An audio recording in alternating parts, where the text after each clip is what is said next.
Everyone, good morning. मैं हूं advocate Rahul Mishra और आज की वीडियो में आप सभी का स्वागत है। अभी मैं प्रतापगढ़ आया हूं, प्रतापगढ़ डिस्ट्रिक्ट कोर्ट। यहां पर मैं आया हूं एक एंटीसिपेटरी बेल के रिगार्डिंग।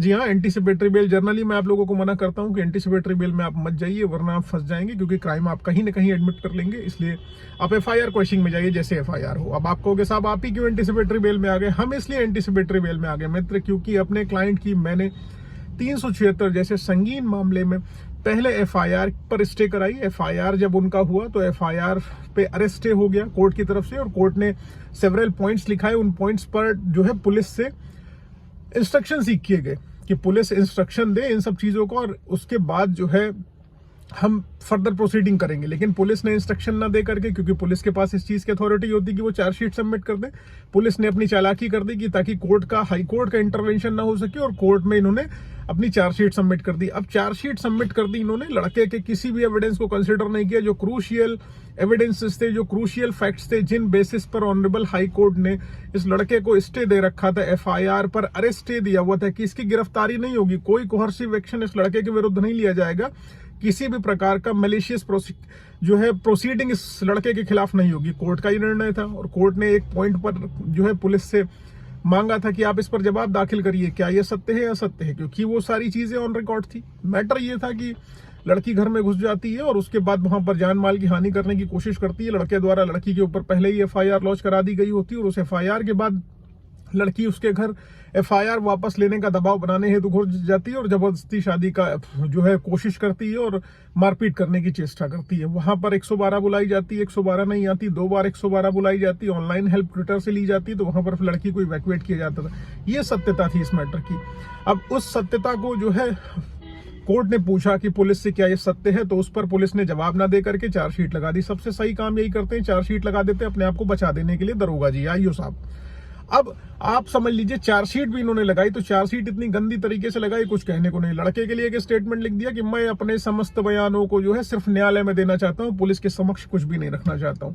हमने जब अरेस्ट इसमें कराई थी, तो अरेस्ट का हमने ग्राउंड लिया था कि हमने SP को, SHO को, जो भी हमारे पास ऑडियो वीडियो रिकॉर्डिंग्स थी, चैट्स थी, जो धमकी भरे शब्दावलियां उनकी थी, और उनकी सेक्सुअल चैट्स थी, जो वन साइडेड सेक्सुअल चैट्स थी, जो उनके द्वारा ही करी गई थी, और हर बार हम डिनाई कर रहे थे। कोर्ट को हमने दिखाई थी, कोर्ट ने उसको भरी कोर्ट में पढ़ा था, और कोर्ट ने उन्हीं बेसिस पर हमें स्टे किया था।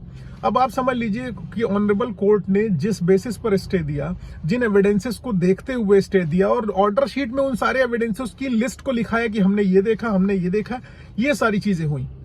चैट्स हमने देखी, वल्गर चैट्स थी, अब्यूजिव चैट्स थी, लड़की थ्रेटन करने गई थी, 112 बुलाई गई थी, इवेंट ID थी, लड़के ने लड़की के ऊपर 384 में एक्सटॉर्शन की FIR पहले ही करा रखी थी।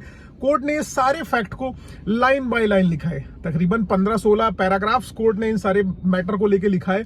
लेकिन पुलिस ने, अब आप समझ लीजिए, उस चीज को भी विवेचना का पार्ट नहीं बनाया जिन चीजों को कोर्ट ने लिखाया था। लड़के ने लड़की के ऊपर FIR लिखा रखी थी, उसको विवेचना का पार्ट नहीं बनाया। लड़की के बाप के ऊपर पहले से FIR चल रही थी 307 जैसे संगीन मामलों में, उसको विवेचना का पार्ट नहीं बनाया।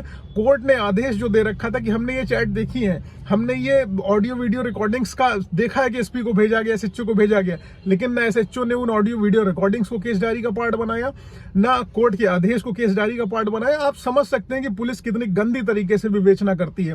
अब फिर हम लोग, इन्होंने चार्जशीट दाखिल कर दी, लर्नेड मैजिस्ट्रेट ने जो है समन कर लिया बिना जुडिशियल माइंड को अप्लाई किए हुए अपने, ठीक है, और समनिंग हो गई इनकी। समनिंग से पहले फिर हम लोग चार्जशीट क्वेश्चनिंग में गए। चार्जशीट क्वेश्चनिंग में फिर कोर्ट ने वही सारी बातों को उठाया, कोर्ट में सारी चीजों को, हमने उसी चीजों को रखा, और कोर्ट ने सब चीजों को समझा और चार्जशीट पे भी स्टे दे दिया। अब आप समझ लीजिए, कोर्ट को, हाई कोर्ट को लग रहा है कि ये मैटर गलत है, चार्जशीट पे भी स्टे हो गया, FIR पे भी स्टे हो गया, लेकिन पुलिस को नहीं लग रहा है कि मैटर गलत है। पुलिस की विवेचना का स्तर दोयम दर्जे का, थाने में बैठ के विवेचना करते, मौका मुआयना नहीं करते, नक्शा नजरी नहीं बनाते, जो है स्पॉट मेमो नहीं बनाएंगे प्रॉपरली, उस मौके पर जाएंगे नहीं, ना सरकारी गाड़ी का किसी जो है विवेचना में नंबर एंटर होगा, ना प्राइवेट गाड़ी का एंटर होगा। विवेचना कैसे कर ली इन्होंने? क्या अपने घर से गए थे, उड़ के गए थे, आसमान से प्रकट हो गए थे? स्पष्ट है कि थाने में बैठ के विवेचना करते हैं। तो पुलिस का स्तर यही है। आपके ऊपर जब भी फॉल्स FIR हो, भैया हाई कोर्ट भागो, एंटीसिपेटरी बेल में नीचे मत भागो, अपने आप को पहले प्रोक्योर करने की कोशिश करो, प्रोटेक्ट करने की कोशिश करो, स्टे पाने की कोशिश करो, ताकि आपकी अरेस्ट हो जाएगी। उसके बाद तो एंटीसिपेटरी बेल आपकी चुटकी में हो जाएगी। जब आपकी चार्जशीट भी स्टेड है, FIR भी स्टेड है, तो कोर्ट तो आपको डेफिनेटली देखेगी कि आपने कितनी मेहनत करी हुई है, और आपके सारे फैक्ट को कंसिडर करते हुए आपको रिलीफ दी जाएगी। तो उम्मीद है इस वीडियो को बनाने का सिर्फ मेरा पर्पज इतना सा है कि इन्फॉर्मेशन उन लड़कों तक भी चली जाए जो पुलिस के ऊपर आंख बंद करके भरोसा कर लेते हैं, सिंघम बैठ के उनको बना लेते हैं कि साहब प्यार से बुलाएंगे, आओ हम सब कुछ तुम्हारे देख लेंगे, सारे एविडेंस कंसिडर कर देंगे, तुम्हारे पैसे देने के बाद भी एक भी सबूत तुम्हारी केस डायरी का पार्ट नहीं होगा और तुम्हारे खिलाफ चार्जशीट लग जाएगी। और उसके दरोगा कहेगा कि मैंने हल्की विवेचना कर दी है, तुम्हारी मदद हो जाएगी, तुम बच जाओगे। अरे भैया तुमने इसको चार्जशीटेड कर दिया, तुमने क्या मदद कर दी इसकी, इसका लाइफ पूरा स्पॉइल कर दिया। तो उम्मीद है जानकारी समझ आई, पसंद आई। अगर ऐसा कुछ तो वीडियो को लाइक शेयर सब्सक्राइब करना। फेसबुक इंस्टाग्राम ट्विटर पर नहीं जुड़े तो जुड़ो, लिंक डिस्क्रिप्शन में। बाकी मुझसे कोई पर्सनल जानकारी चाहिए, मुझसे मिलना है, बातचीत करनी है, नंबर डिस्क्रिप्शन में, लेकिन डायरेक्ट कॉल नहीं, पहले appointment then call. Thank you so much. जय हिंद, जय भारत।